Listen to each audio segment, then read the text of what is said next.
ሀይ አስባችሁት የማታውቁት ነገር ልንገራችሁ።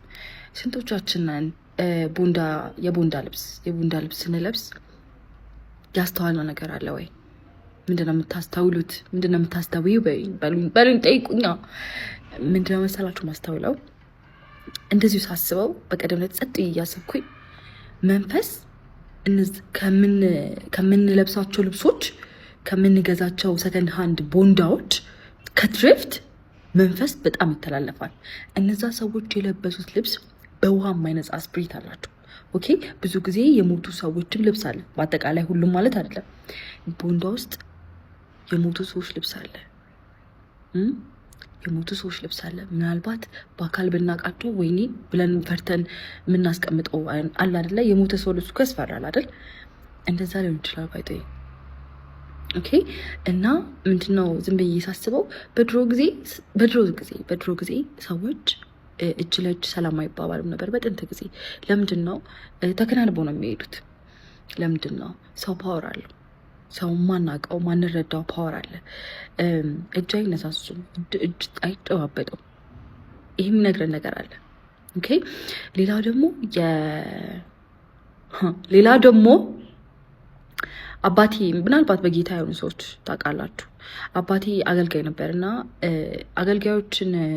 አገልጋዮች መጥተው ቤታችን ሲጸልዩ ልባችሁ ካልፈቀደ ወይ ደግሞ ካልፈለገ የማንንም ሰው ካላወቃችሁት የማንንም ሰዎች እንዳታስጭኑ ራሳችሁ ላይ ነው የሚባለው።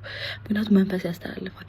እንደዛውም ሁሉ ሰው ሴክስ ሲያደርግ ሰው በጣም ብዙ ቦዲ ካውንት ካለው ከብዙ ሰዎች ጋር የምትተኛ ሴት አለ። ለምሳሌ የሚተኛ ሰው ወይ ወንድ ይሁን ሰው የሚተኛ ወንድ ከብዙ ሴቶች ጋር የሚተኛ ወንድ የራሱን ነገር እየጣለ የእነሱን ነገር እያነሳ ነው የሚሄደው። ለምሳሌ ውሸታም አይነት ሴት ጋር የሚዳራ ወንድ ማለት ነው አብሮ ሴክስ ግብረ ስጋ ግንኙነት የሚያደርግ ሰው የዛን ሰው ፐርሶናሊቲ ይወስዳል። ይህንን ከዛ ሌላ ቦታ ደግሞ ይሄዳል። የራሱን ይጥልና የዛን ሰው የሆነ ነገር ይወስዳል። ፓወር አለ። እና የምንለብሳቸው ልብሶች ቦንዳዎች በውሃ የማይጸዱ በጊዜ ብዛት የማይለቁ የነዛ ሰዎች ስፒሪት አለ። እነዛ ሰዎች ምናልባት ነፍሰ ገዳይ ይሆናሉ፣ ቡዳዎች ይሆናሉ፣ ሙተዋል፣ የሞቱ ሰዎች ናቸው። እና ስለ መንፈስ ምንም አይነት እውቀት የለኝም፣ አላቅም ስለ መንፈስ። ነገር ግን እንደዚህ ሳስቡ ጥሩ ይሄ ልብስ ስትገዙ እኮ ይባላል፣ አዲስ ልብስ ስትገዙ አዲስ ነገር ያመጣል ይባላል አይደለ? አዲስ ሙዳችን ምናምን ሁሉ ነገራችን ይቀያየራል። በቦንዳ የገዛነውን ልብስ በስርዓት አንይዘው፣ በስርዓት አያዝም፣ ወይ ደግሞ ቶሎ ያረጃል አይደል? ፕሮሚስ አላረግም።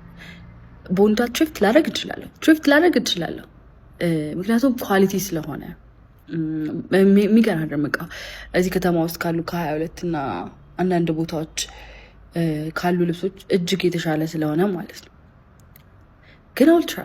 ግን እሞክራለሁ፣ ለመቀነስ እሞክራለሁ። ነገር ግን ቲንኪንግ ዛት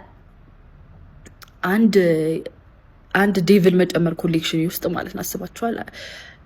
አንድ ዴቪል መጨመር ኮሌክሽን ውስጥ ሌላ አይነት ሴጣን አለብኝ እያልኩ አይደለም፣ ግን